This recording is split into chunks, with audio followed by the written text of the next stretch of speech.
All right, so I got news for you. It's actually rare that I have to bring in a water tank, but for the last 24 hours, we've had to keep this pink shark in water because otherwise she gets very ornery and snaps at everybody. But she's not only the founder of the best named PR agency I've ever heard in my life, she's the founder of Pink Shark PR. How you doing, Jen? Hi, Chris. Thank you for having me. Now's a good time for me to tell you that Jaws is my favorite movie. I'm not shocked. In fact, I hear they're remaking Jaws, but in this case, they're going to paint Jaws pink. I'm in it. I'm actually shocked that you're not. I actually think you're the jaw operator. So where did you come up with Pink Shark Marketing or PR? So my co-founder and I, we have been in business together for 6 years. I've been doing this work for 15 years. I've worked with a lot of founders, a lot of investors, and I did not want to have an agency at all. Because if I had $1 for every time I worked with a CEO or a founder who said, oh God, I hate my agency, I'd be in Tahiti right now. So we started doing this work together. For the record, she's in Vegas. I am in Vegas. I'm not in Tahiti. So we started doing this work. Our business started growing. And my co-founder said, you have to get real. This is an agency, and we need to name it. And so we are a women-owned agency. We work in two very, very male-dominated fields. We're great to work with, but we're aggressive. And she really wanted to name that. You're aggressive like a shark. Exactly like a man-eater. A man-eater. A great white. Or in this case, a great pink. A great pink, yeah.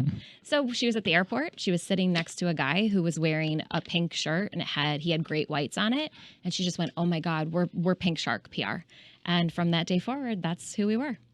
Have you come out with little stuffed animals, Pink Shark stuffed animals for the holidays? Not yet. We actually thought about it, though, because we were playing around with an image with a pink shark with a little Santa hat. It was really cute, but I'm not ready to tackle merch. If you get like little Pink Shark squeaky toys, I got a couple of dogs. They would love that. Okay. I think that's like a win right there. I think so, too. So how do you know this guy? You got more information. I never knew that. I never knew. Really? No. Oh, my gosh.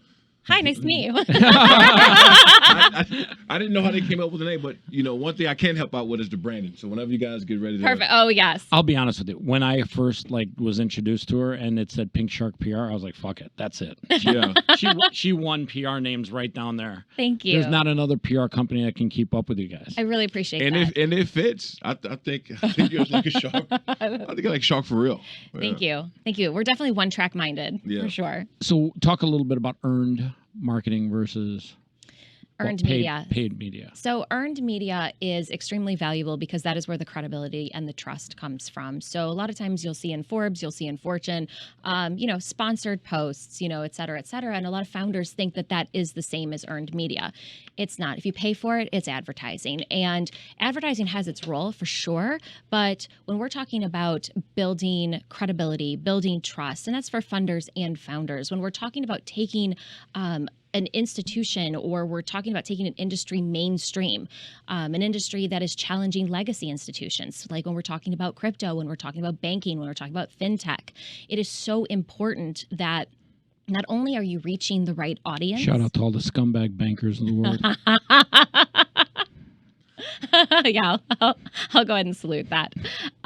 It's so important that you are showing up in a credible way and not just reaching an audience, bragging about yourself. But like I always say, it's a difference between the New York Times bragging about you and you bragging about yourself. All right, talk about one of your funnest client success stories. Oh my gosh. So one of my favorite clients who is extremely successful, we call her our media darling, is Christy Kim from Tomo Credit.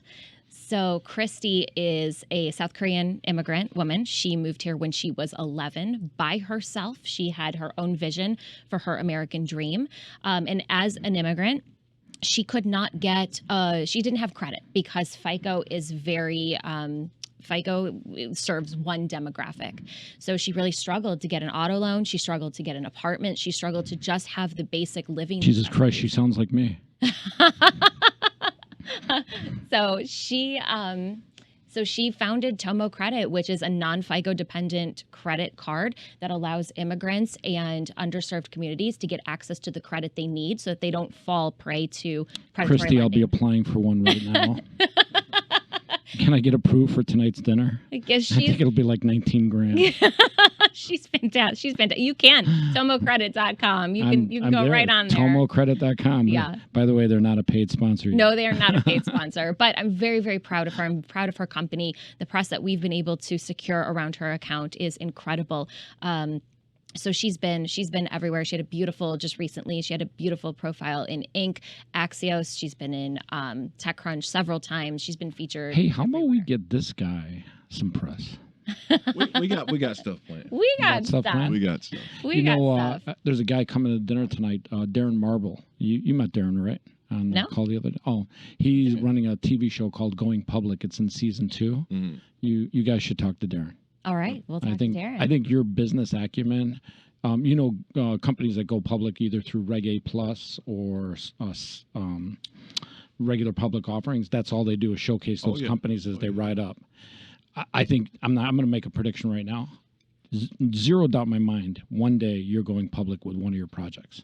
Zero doubt. I Oh, would. yeah, yeah, Oh, well, wait a second. Breaking news. yeah. We're in Vegas. We should take the bet. I'll be honest. That's a good bet. Yeah. It's a good bet. Yeah. I think I'm actually a favorite on that bet. Yeah.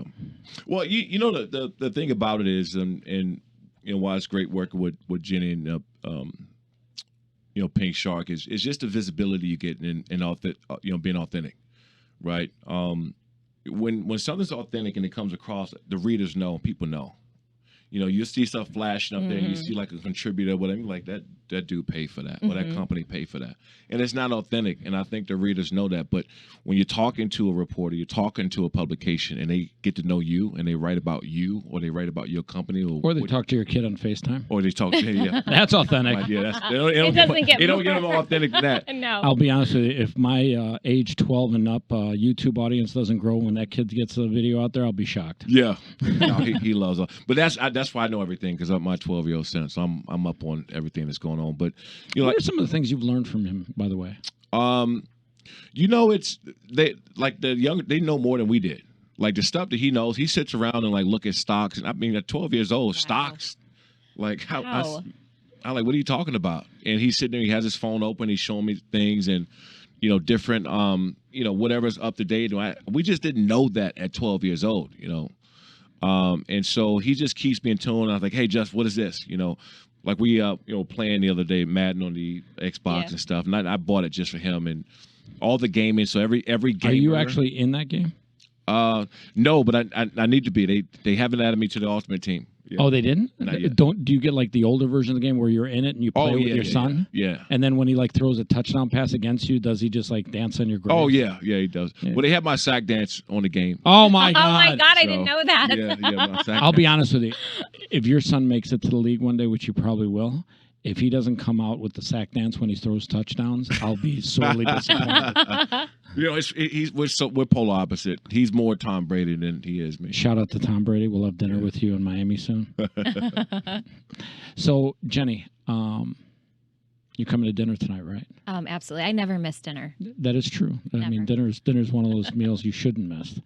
How do people reach you? Where do they find you?